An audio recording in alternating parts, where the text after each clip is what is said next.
அனைவருக்கும் வணக்கம். என் பெயர் ஜெனிசாஸ்தி.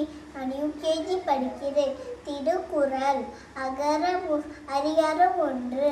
அகர முதல எழுத்தெல்லாம் ஆதி பகவன் முகற்றே உலகு கற்றுஞாலாயர் பயனெங்கோல் பாததிபார் நற்றால் தொழாலெனி மலமிசை ஏங்கினார் மானடி சேர்ந்தார் இல்லை மிசை நீத்து வாழ்வாய் வேண்டுதல் வேண்டாமை இல்லானடி சேர்ந்தற்கு யாரும் விடுமை இடும் இருவரும் சேரார் இறைவன் பொருள் சேபொருள் குறித்தால் வாழ்ந்து பொறிவாயி ஐந்தவித்தால் பொருதி ஒருத்தை நெருங்கியிருந்தால் நீந்து வாழ்வாய் தனக்கு உதவி இல்லாதால் தாள் சேர்ந்தால் தள்ளார் மனக்கவலை மாற்றங்களுண்டு அறவாளி அதனன் தாள் சேர்ந்தால் தள்ளார் இரவாளி நீந்தால் அறிந்து